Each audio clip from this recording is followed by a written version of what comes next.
बिस्मिल्लाहिर्रहमानिर्रहीम अस्सलाम वालेकुम।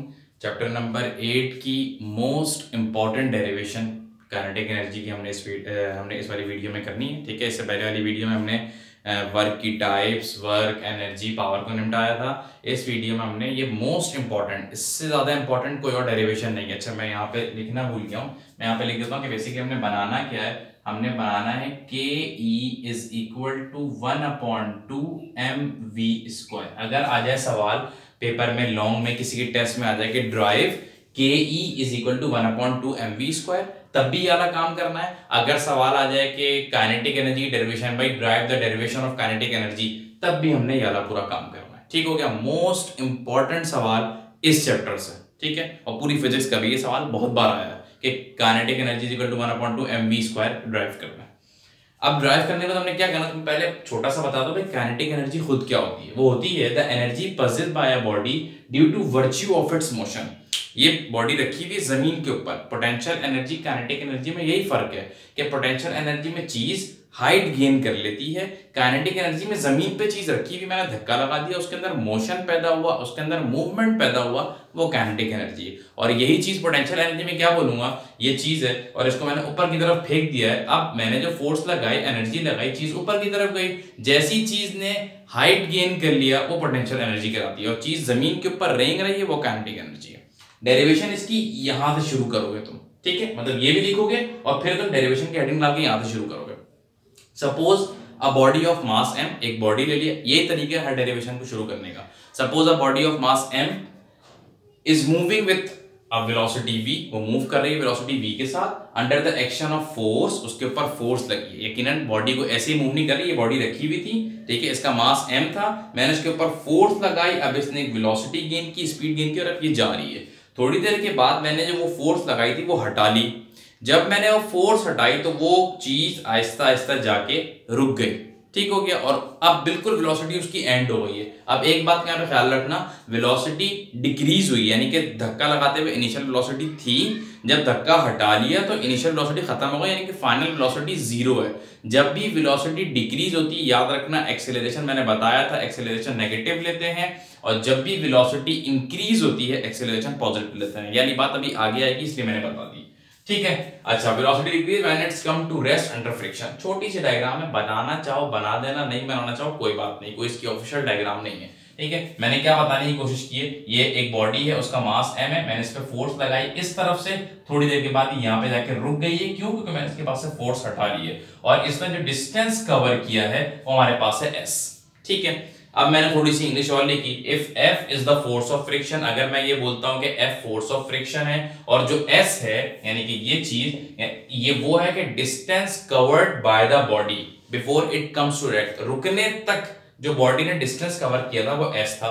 ठीक हो गया, देन द वर्क डन, अब वर्क क्या डन हो रहा है, W is equal to Fs। अब तुम बोलोगे सर ये कहां से नया एक मंजन आ गया, Fs, ये भाई ये कहां से आया? हमने अभी तक पढ़ा था W is equal to Fd।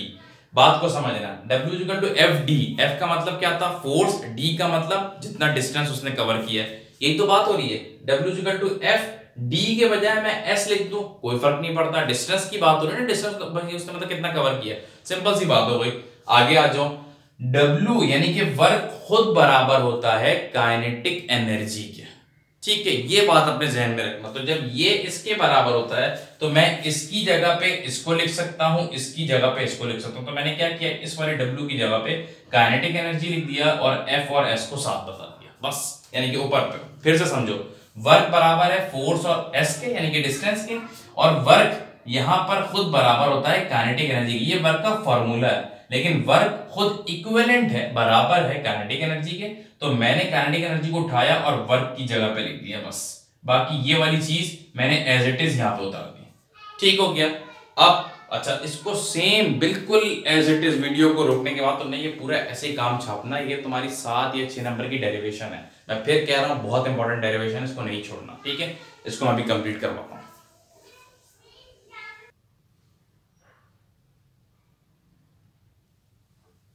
अच्छा भाई, वहां तक हमने काम कर लिया था कि K E is equal to F S है। ठीक है, यानी काइनेटिक एनर्जी बराबर है एफ और एस के। अब उसके बाद मैंने क्या बात लिखी, मैंने लिखी let a be the acceleration of the body produce by the force of friction. Force लगाने की वजह से जो वेलोसिटी डिक्रीज हुई है, इसका मतलब एक्सेलरेशन चेंज इन वेलोसिटी हुई है, और जब भी वेलोसिटी डिक्रीज होगी एक्सेलरेशन हमारे पास आ जाएगा नेगेटिव में। ठीक हो गया। अब यहाँ पर कैसे आया, then according to Newton second law of motion F बराबर होता है ma के, लेकिन मैं क्या लिखूंगा, मैं लिखूंगा F is equal to minus ma। क्यों? क्योंकि a नेगेटिव है। अब मैं सिर्फ a के साथ नेगेटिव लगाऊं या माइनस m के साथ भी लगा दूं, एक ही बात है, ये सिंपल मैथ का रूल है। इसके साथ नहीं लगाऊंगा, बस इतना ध्यान में रखना, ठीक है। इज इक्वल टू के इस तरफ नेगेटिव आ जाएगा। ठीक हो गया, ये फिजिक्स कहती है। अब क्या किया मैंने किया ये जो m था, ये m यहां से, या चलो एक और काम कर लो, इस m को हमने उठाया और हमने यहां पर हो रहा था मल्टीप्लाई, यहां पे लाके करा दिया डिवाइड, बचा मेरे पास a is equal to minus F upon M. ठीक हो गया, एक्सेलरेशन आ गई नेगेटिव में। यही बात हमने की थी कि वेलोसिटी डिक्रीज होगी तो एक्सेलरेशन नेगेटिव में आएगी, और एक्सेलरेशन नेगेटिव में आ चुकी है। ठीक हो गया। अब क्या किया हमने, अब हमने एक और बात बताई, इसी के अगले स्टेप में ये क्यों बताया, क्योंकि a इज इक्वल टू जब माइनस देखेगा ना चेकर, बोलेगा यार ये माइनस क्यों है, तो अगले स्टेप में फौरन बता दोगे एंड इनिशियल वेलोसिटी v थी, फाइनल वेलोसिटी 0 थी, हेंस प्रूव्ड कि ये एक्सेलरेशन नेगेटिव आएगा। ठीक हो गया। ये वाली बात इसको प्रूव कर रही है कि हमने एक्सेलरेशन जो नेगेटिव बनाया है वो इसलिए बनाया है कि वेलोसिटी डिक्रीज हुई है। आगे चलो, according to third equation of motion, हमने first second third 3 equation of motion की थी। थर्ड इक्वेशन होती क्या है, 2as is equal to vf square minus vi square, ये होती है, हम सबको याद है। 2 को हमने एज इट इज रखा, a की जगह पे हमने a की वैल्यू रखी minus F upon M, s को एज इट इज रखा, vf 0 था तो 0 का स्क्वायर आ गया, माइनस vi v था तो v का स्क्वायर आ गया। ठीक हो गया। अब ये 2 इसके नीचे कुछ भी नहीं है तो 1 है, इसके नीचे कुछ भी नहीं तो 1 है, तो m इस वाले 1 से मल्टीप्लाई हुआ और इस वाले 1 से मल्टीप्लाई हुआ, तो नीचे तो रहेगा सिर्फ m, ऊपर की चीजें आपस में मल्टीप्लाई होंगी। कैसे, 2 मल्टीप्लाई होगा f से और s से, तो बन जाएगा माइनस 2f और s। ठीक हो गई बात। इसको तो खैर मट्टी डालो उस पे, माइनस को ऐसे ही रहने दो और v का स्क्वायर v स्क्वायर बन जाएगा। ठीक हो गया। माइनस से ज्यादा माइनस हो गया कैंसिल, बचा मेरे पास 2fs और m हो रहा था यहाँ पे डिवाइड, यहां जाके हो गया मल्टीप्लाई। ठीक है। और अगले स्टेप में 2 इन दोनों के साथ, ये 2 हो रहा था मल्टीप्लाई, वो यहां पे आके हुआ divide, fs is equal to mv square बन गया अपॉन 2। बट हमने पिछले इसको जब मैंने रिमूव करने से पहले यहां तक की बात कर रही थी, मैंने कहा था ke बराबर होता है fs के।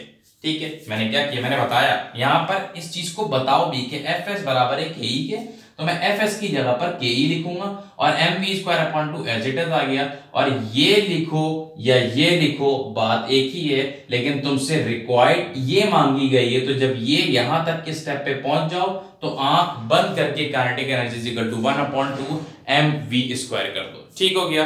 ये तुम्हारे पास कंप्लीट काइनेटिक एनर्जी की डेरिवेशन आ गई है। इसको वर्ड टू वर्ड ऐसे ही करोगे तो तुम्हें 6-7 नंबर मिल जाएंगे।